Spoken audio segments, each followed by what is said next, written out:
Bueno, sí que va, ¿no? Sí, sí. Se'm sent?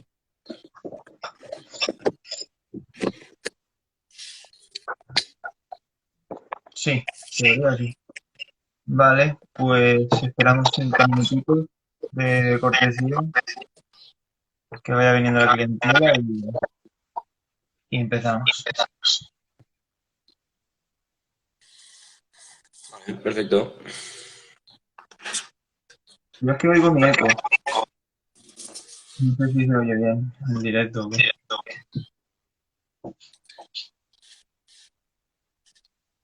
Puede que sea porque yo lo tengo en altavoz. Ni idea. No, yo a ti te oigo bien. Vale. Hasta que hablo y luego al segundo me escucho yo. A lo Sí, mejor, a lo mejor puede no sé. ser por mi micro. Espera. Ah, vale. Sí, a lo mejor es por eso. No sé cómo. Ujú.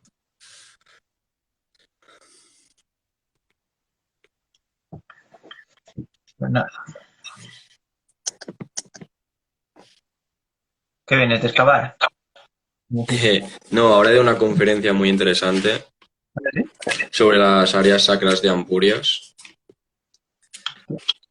Pero sí, llevo ya una semanita. No, de hecho ya la segunda aquí. ¿Estás estudiando nivel romano o griego? Niveles del siglo VI ya hemos llegado. ¿Tú? Sí, griegos.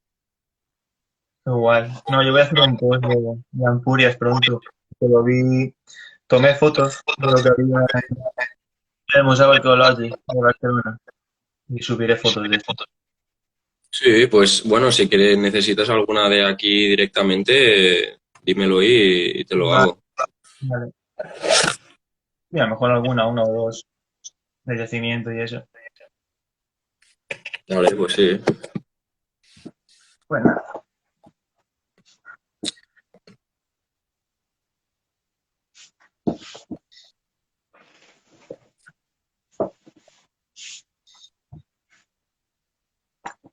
Pues a ver por ahí.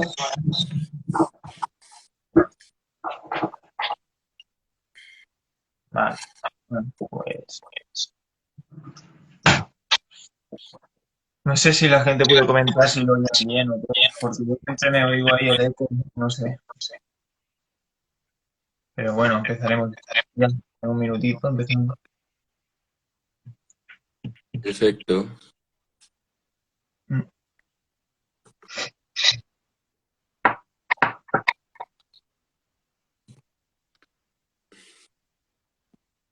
Vale, pues nada, vamos a empezar porque si no, ya vendrá la clientela, ya lo verá quien quiera verlo y ya está.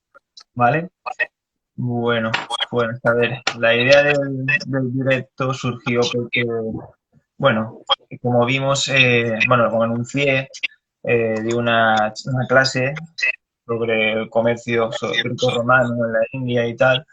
Y como tú me comentaste que eras instructor y tal, que te acabas de licenciar en Ciencias de la Antigüedad y que tu proyecto iba precisamente de esto, pues creo que era una buena idea de una forma así, para todos los seguidores de la cuenta, ver también de qué iba la clase esta y también pues aprovechar que tú habías estudiado eso también, pues, invitarte y bueno, y comentarlo entre los dos. Yo sabes que los directos no me gusta estar aquí hablando 2 horas ni nada de eso. Me gusta como máximo una media hora. Y, y nada, me gusta más que la gente pregunte, que tú preguntes, bueno, ir interrumpiéndonos. Y bueno, la gente ya luego cuando nos pregunte, pues les contestamos. Se escucha como doble. Sí, sí, yo también lo escucho, pero no sé por qué es. Mira, soy yo, creo. Voy a buscar los auriculares. Y si tú puedes silenciarte mientras yo hablo. A ver, ahora no se escucha, ¿no? No, ahora no se escucha, eres tú. Eres tú. Vale, pues nada, tú me escuchas, yo te doy paso a ti y luego me silencio yo. Y ya está, ¿vale? Lo hacemos así. Saludos desde la Galia. Vale. Vale, pues nada. Vamos a hablar un poco de moneditas, ¿vale? y vamos a hablar de comercio. Yo había pensado, sí, se oye bien ahora, sí, vale, será por eso. Yo había pensado empezar hablando un poco de lo que son los griegos y tal, porque aunque hablemos luego de época romana y tal, pues no tenemos que olvidar que en realidad esos comerciantes, toda esa gente que va a la India y tal, en realidad son griegos de época romana, o mejor dicho, greco-egipcios, ¿no? Egipcios helenizados. Entonces, bueno, hay bastante información del comercio en época romana que, bueno, llega incluso a China o a sitios como Tailandia, pero mucho desconocimiento de lo que es el periodo helenístico, ¿no? Y realmente, incluso estos contactos no empiezan en época helenística, sino que empiezan antes. Ya incluso en época persa, los persas contrataron a marineros griegos para que exploraran el río Indo y a partir de la expedición de la conquista de Alejandro, se ampliará el conocimiento geográfico que se tiene de la India, que bueno, antes era una especie de lugar remoto, un lugar así como de leyenda, y a partir de ahí, en los mapas que tenemos, sobre todo de época romana, la India está cartografiada, de hecho, en griego, y se atribuirán ciudades escritas con nombres griegos, de igual manera que se pondrán en griego los nombres de los reyes, etcétera, etcétera. ¿No? Tenemos algunos registros de algunos marineros. Hay un caso bastante simbólico, que es el de un tal Yámbulo, que se perdió en lo que hoy en día es el Golfo de Bengala, que hoy en día es lo que es Bangladesh.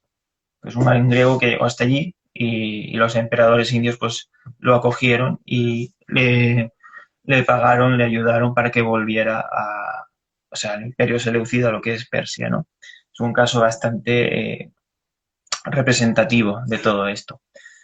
Sobre las ciudades que fundó Alejandro en la India no tenemos mucha información, aunque, por ejemplo, esta de Bucéfala, donde murió Bucéfalo, pues aparecen bastantes fuentes, aparecen mapas, sí que es bastante posible que existiese y de hecho, pues hace un año, creo recordar, se anunció que quizás la habían descubierto, aunque no le han dado mucho bombo a eso y no sé cómo estará.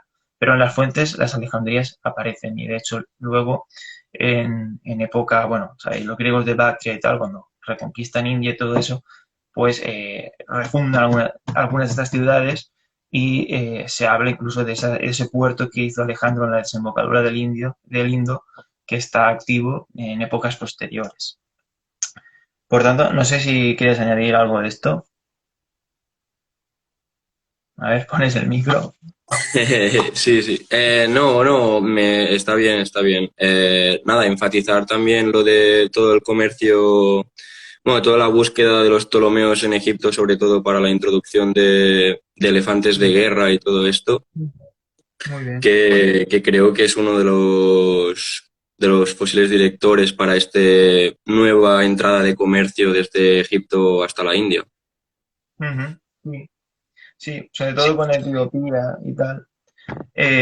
Bueno, ahora, de hecho, he ido a hablar de los Ptolomeos. Si quieres lo comento. Silénciate porque si no... Vale. Vale, pues sí, era decir eso, que ya tenemos incluso en época de que comerciaban. Ahora responderemos a las preguntas, ¿vale? En breve. Cuando hablamos de época tolemaica, ¿no? De cuando ya se ha repartido el imperio de Alejandro, ya desde Ptolomeo II tenemos indios que están viviendo ya en Alejandría y elefantes, por ejemplo, de guerra indios que habían llegado, aunque en lo que es Egipto la mayoría eran africanos, provenientes de Etiopía. Pero bueno, realmente tenemos un foco muy, digamos, eurocéntrico cuando hablamos de que somos nosotros los que llegamos a la India, pero los indios también vienen aquí.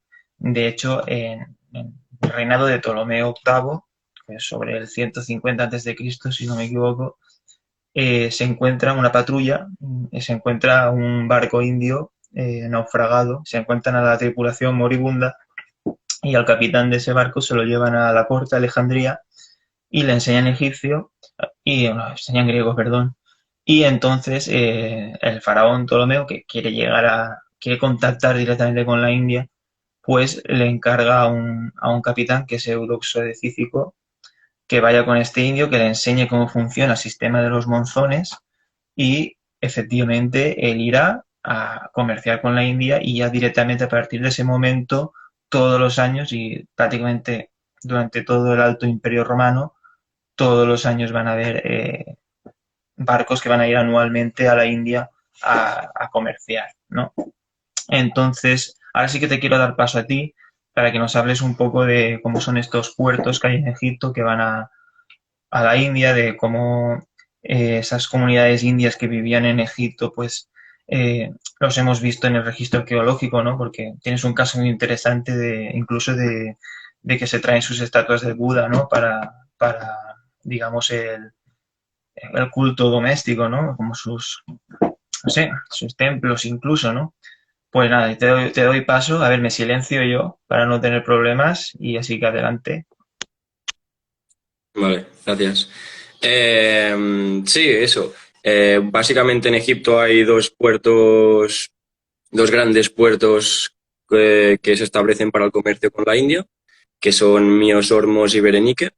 Y yo en mi trabajo me he centrado más en el puerto de Berenice, que sería el que está más al sur de Egipto, casi en la frontera con Nubia. Y en este asentamiento portuario sí que se han encontrado algunas evidencias de población india residiendo ahí. No se ha acabado de demostrar que fuera unas estadas continuadas durante todo el año, sino que se teoriza más sobre estadas temporales esperando los vientos monzones, que oscilan entre 6 y 8 meses. Y claro, con la venida de esta gente de la India, pues con ella vienen sus ideas, sus cultos y hasta su alimentación. Vemos claras evidencias de materia orgánica, sobre todo de pimienta y arroz, normalmente en contextos siempre iguales, en el mismo contexto. Y después veríamos estas estatuas de Buda, que aunque sí que parecen ser de época más tardana, ya casi de siglo IV, siglo V después de Cristo, sí que yo creo que respondería un poco a este intercambio continuado que vemos durante toda la época del Imperio entre estos puertos de Egipto y la India. Lo interesante de esta escultura es que es de tipología india, pero la piedra con la que se ha esculpido sí que es piedra originaria de Egipto, cosa que da a entender o se teoriza que que podría haber un taller de gente india que haría sus obras de arte en Egipto, una cosa que parece muy interesante y que podría abrir nuevas perspectivas sobre las poblaciones de Egipto en este periodo romano.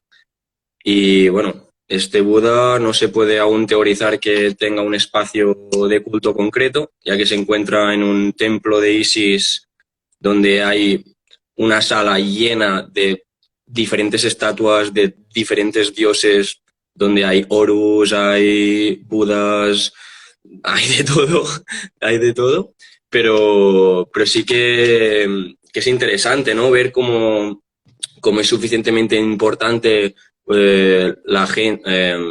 gente de origen indio como para que haya esculturas de este tipo. Y paso otra vez el turno.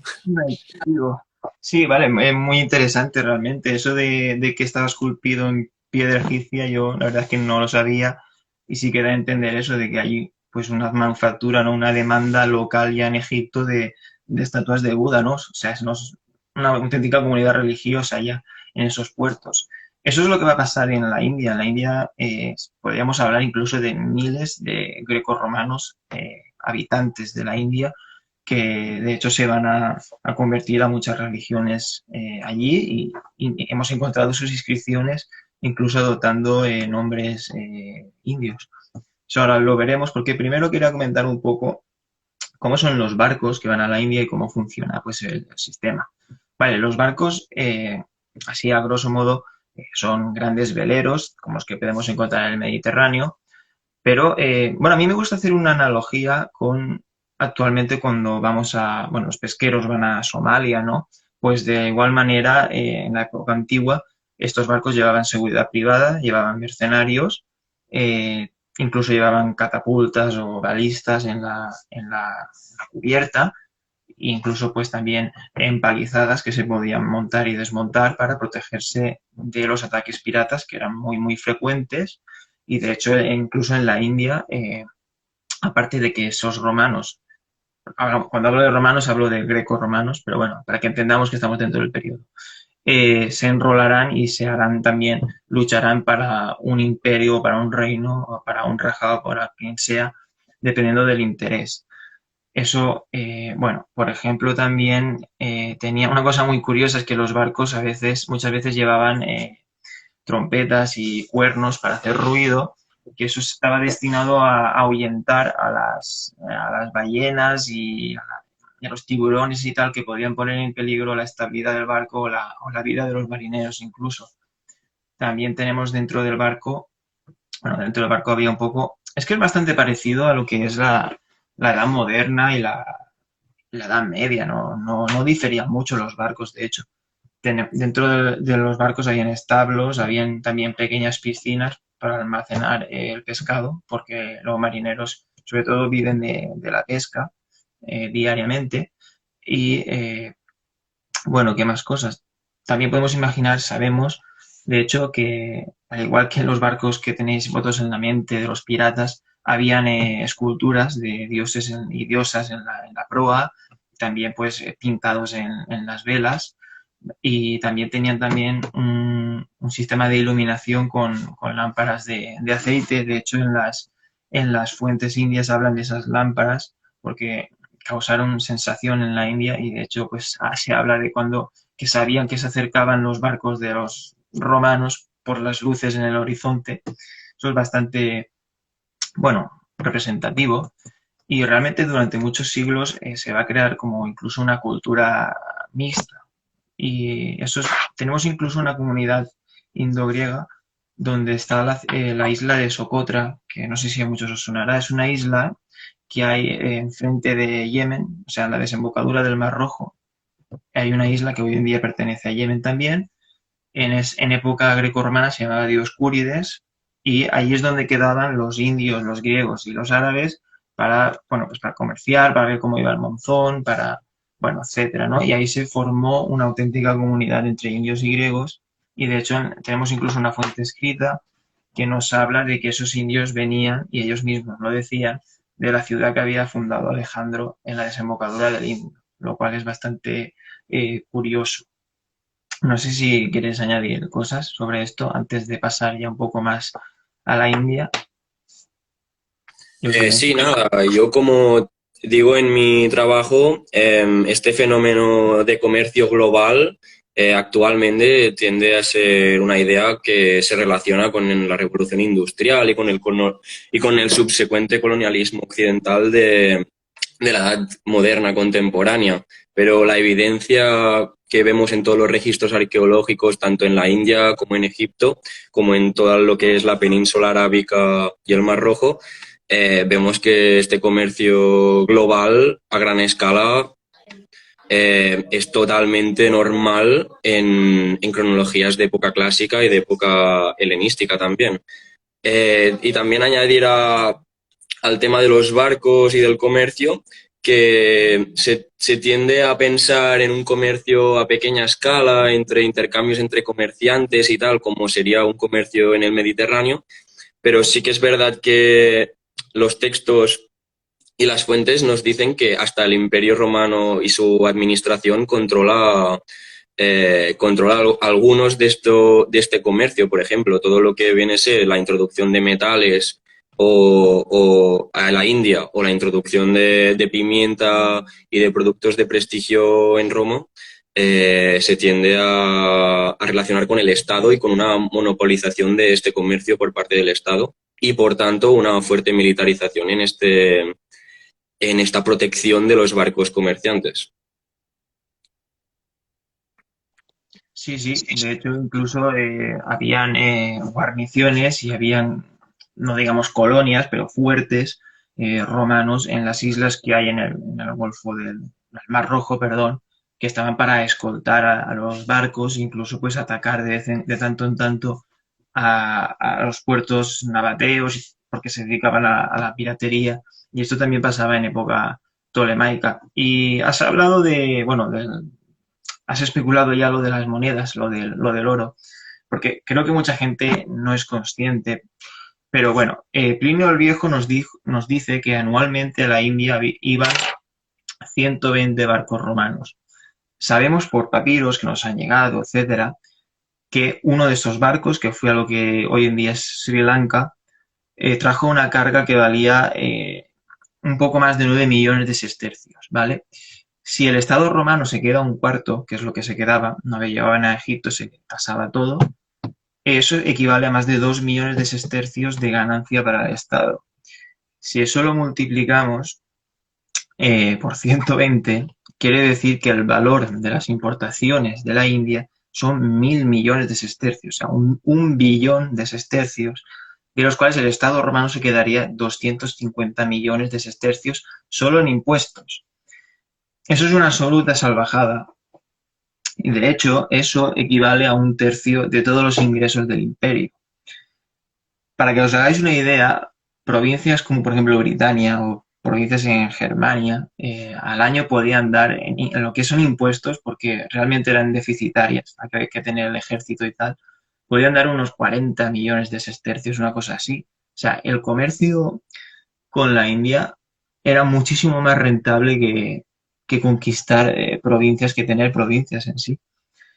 Pasa que hay un problema, que es que los indios no son tontos y lo que quieren es moneda romana, porque la moneda romana tiene mucha calidad, ¿vale? Moneda como esta, que os enseñaba antes. Esta, por ejemplo, es de Adriano, ¿vale? Es una réplica. Creo que es un denario o un sestercio, no lo sé, ¿vale? De plata. Pero los indios, por ejemplo, se dieron cuenta que las monedas de época Julio Claudio, o sea, las primeras monedas del imperio, tenían el metal más puro, y de hecho ellos preferían esas monedas, y cuando la moneda romana ante las crisis se va a devaluar, se le quita metal precioso para devaluar la moneda. De hecho, hemos encontrado en sitios como Sri Lanka o el sur de la India, moneda romana, digamos pirata, moneda romana falsa, hecha con buen oro, con buena plata, pero que han hecho, por ejemplo, los comerciantes para poder pagar una moneda que los indios acepten. Y de hecho, se va a filtrar tal cantidad, o sea, millones de monedas como esta van a llegar a la India anualmente, millones. Esto va a permitir a muchísimos imperios, reinos, etcétera, de la India acuñar moneda con un metal de mucha calidad. De hecho, en la India no se acuñaba moneda en oro prácticamente, y gracias a la introducción masiva de moneda romana, esa moneda se funde y ellos vuelven a hacer moneda en oro. Y de hecho la van a hacer en formato del áureo romano, o sea, imitando el áureo romano, pero ya con su simbología, etc. De hecho, muchos estados indios hacen moneda haciendo ellos, bueno, imitándolo, las efigies de los emperadores o poniendo dioses romanos, como por ejemplo Serapis, que es un dios típico de Egipto. Bueno, te doy paso si quieres añadir alguna cosa de la vida de los romanos en la India o de todo esto de la moneda, de las cargas de los barcos. Y vamos terminando porque, ya te digo, y a mí no me gusta estar aquí hablando mucho y la gente tampoco, si luego la ver no quiere estar aquí una hora, ¿vale? Entonces luego contestamos algunas preguntas y tú nos dices ahora esto. Vale, perfecto. Bueno, para añadir a lo de las monedas, solo decir que es muy interesante el estudio, por ejemplo, de Turner, que nos dice como que vemos como en época augustal, sobre todo, vemos una gran introducción de denario de plata romano, pero a partir del 69 después de Cristo, en época de Calígula y de los últimos Julio Claudios, vemos como por ciertas devaluaciones en el Estado romano y su moneda, vemos como el comercio oriental va perdiendo esa confianza en el denario romano y solo pide, como has dicho tú, áureos de oro. Y que me parece muy interesante y además, como has dicho tú también, cómo reproducen esas efigies romanas y esas características tan típicas de las monedas imperiales. Y después, solo para añadir así un poquito, mi estudio se ha centrado sobre todo en el sur de la India, en los reinos tamils, y donde ahí encontramos diferentes puertos o emporiae que muestran características que nos podrían mostrar algún asentamiento de tipología romana directamente asentado en la India. Por ejemplo, en el caso de Musiris, vemos que la tabla peutingeriana, un mapa del mundo conocido por el Imperio Romano, nos llega a mostrar al lado de esta ciudad de Musiris un templo augustal, aún no evidenciado ni encontrado, pero que podría ser divertido de encontrar. Y después...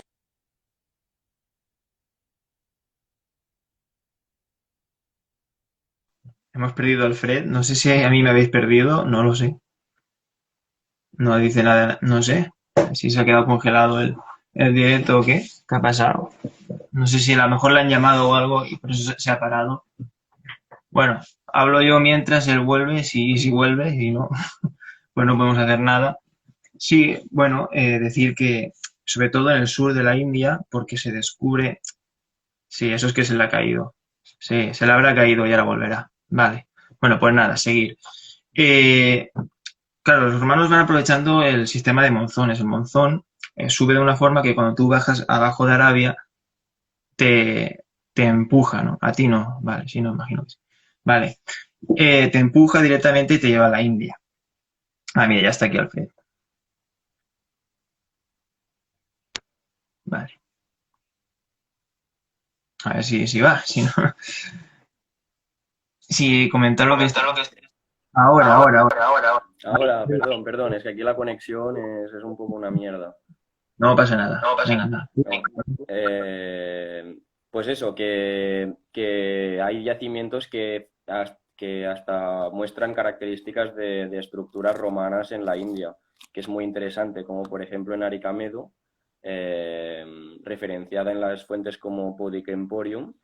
Hay hasta lo que parece un posible acueducto romano que nos podría hacer una contraposición a los talleres indios en Egipto, habiendo talleres romanos en la India, que evidenciaría un claro contacto y intercambio no solo entre comercio, sino entre población y cultura, pero directo.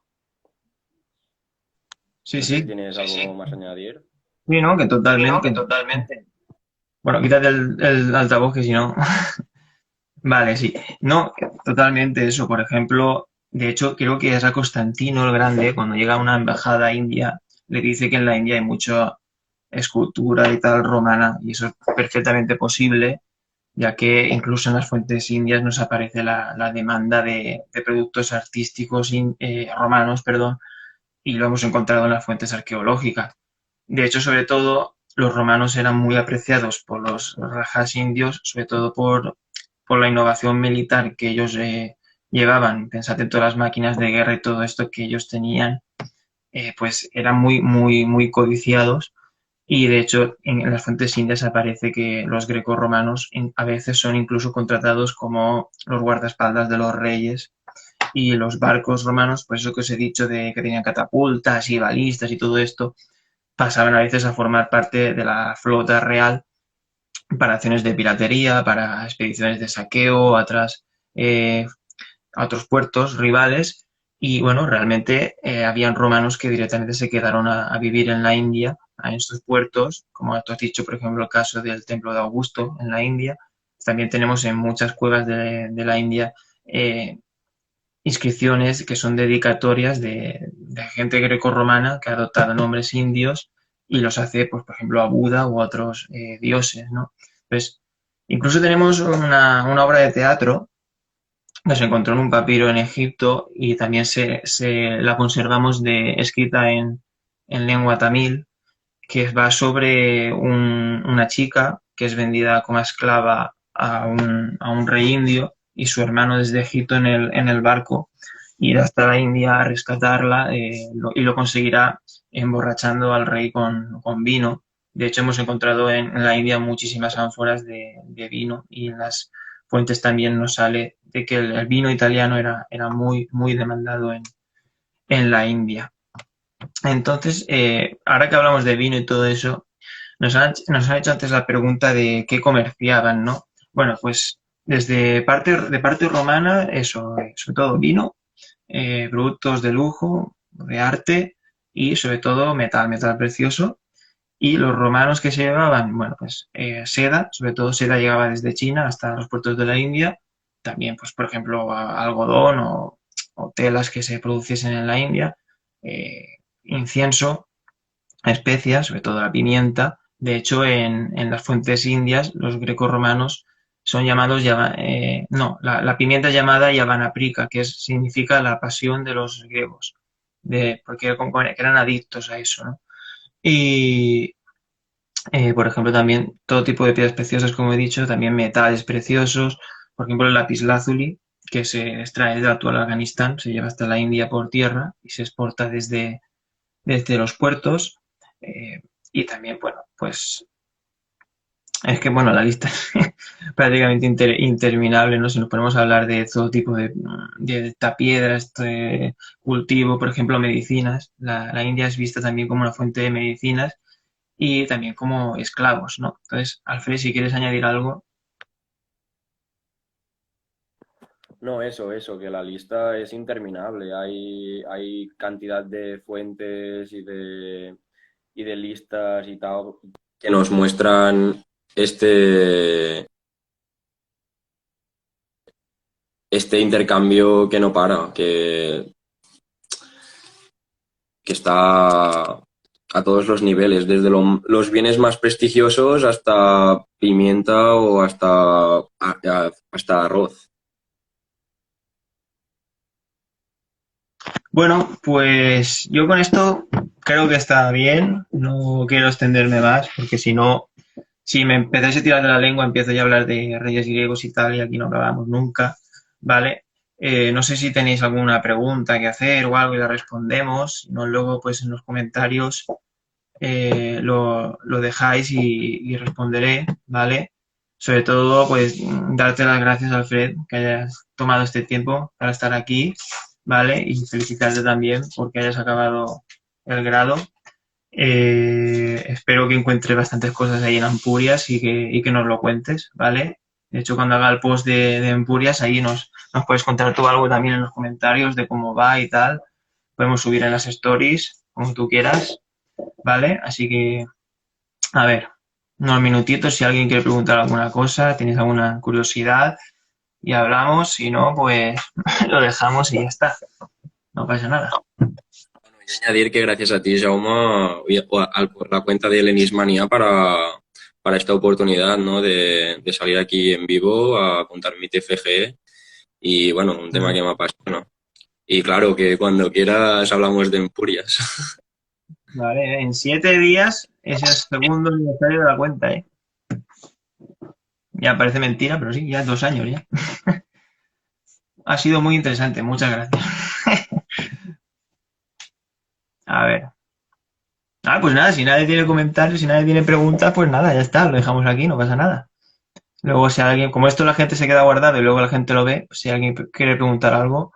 De todas maneras, yo ya os anuncio que haré un post sobre un caso muy interesante que tenemos recogido en las fuentes de estudiantes que se fueron a la India, de hecho, como aventureros con estos barcos. Próximo tema de qué, de directos, de post, no lo sé. Próximo tema, no sé. Empurias podría ser un tema para un directo, ¿no? Es una colonia griega en España. De hecho, sería una buena idea para hacer un directo. Y nada, como post, pues seguir. Ahora mismo voy a centrarme también un poco, lo dije ya, hablar un poco más de la Grecia clásica y todo eso, y sobre todo del Reino de Macedonia, todo eso no tengo mucho escrito. Quiero subir cosas, aunque al final siempre acabo subiendo de la India y esas cosas, pero bueno, ya me conocéis. Vale. Ah, pues nada, pues si no dice nadie nada, lo dejamos aquí. Venga, muchas gracias a todos y un saludo. Venga, un abrazo muy fuerte. Adiós. Adiós, muchas gracias, adiós.